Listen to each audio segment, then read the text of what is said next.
Pasaka apie mikrobus ir muilą.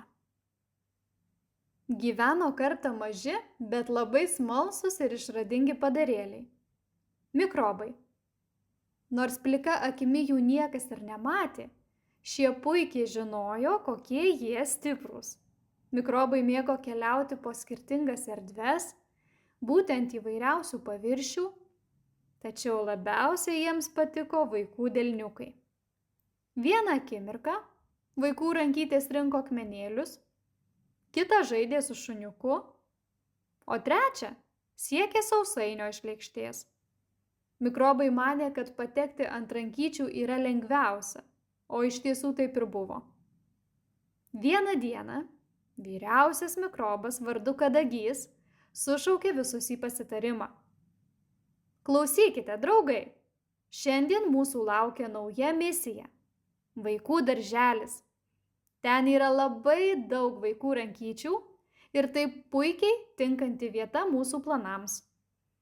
Kuo daugiau rankyčių užimsime, tuo galingesni mes būsime. Mikrobai džiūgavo ir plojo savo mažomis nematomomis rankytėmis. Jie puikiai suprato, kad vaikai kartais pamiršta plauti rankas ir tai buvo mikrobų šansas. Tuo metu mažasis Jonas, kurio namuose mikrobai gyveno, žaidė kieme. Mat po žaidimų smėlio dėžėje Jonas visuomet grįžęs į kambarį pirmiausia eidavo ne į vonią, o į savo kambarį ir liesdavo tiek žaisliukus, tiek knygeles. Kol nepastebėdavo to mama ir nepaprašydavo keliauti praustis. Jis lauke statydavo smėlio pilis, laipiojo, glostė kaimyno katę. Mikrobai tai matydami šokinėdavo iš džiaugsmo. Kokia nuostabi diena, šaukė spyglys, vienas iš mikrobų. Smėlis, kačiuko kailis, o dar žiūrėkit, Jonas ruošiasi valgyti nenuplautą obuolį. Bet Jonas, norėdamas būti sveikas, prisiminė, ką mama jam sakė. Nusiplauk rankytes, nes mikrobai mėgsta gyventi ne tik ant neplautų vaisių, bet ir ant nešvarių rankyčių.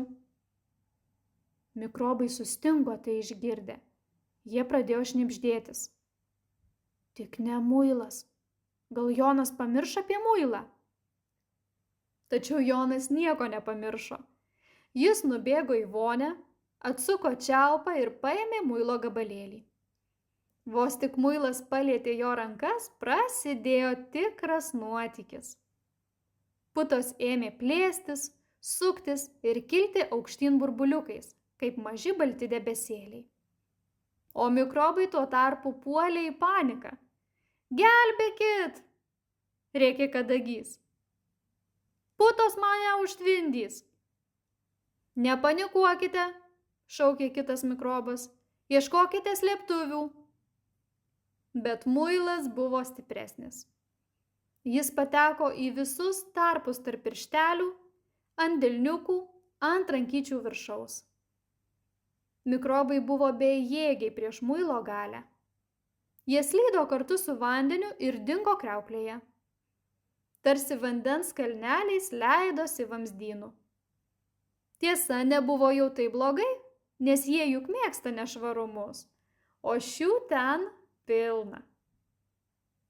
Kai Jonas baigė plautis rankas, jos spindėjo švara ir kvepėjo medaus aromatu.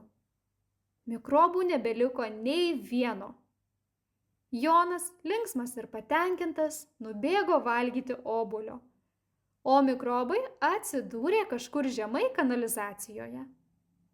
Ten kanalizacijos gilumoje vyko kitaip skambantis pasitarimas. Turime judėti link to vaikų darželio, kitaip nieko nebus, burbtelėjo Kadagys.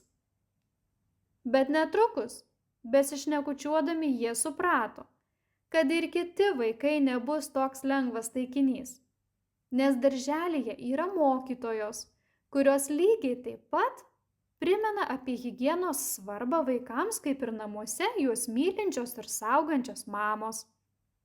Tad kaip ten bebūtų, mikrobai nusprendė nebesijaudinti ir likti ten, kur jiems yra patogiausia, jaukiausia ir daug kitų bendraminčių mikrobų.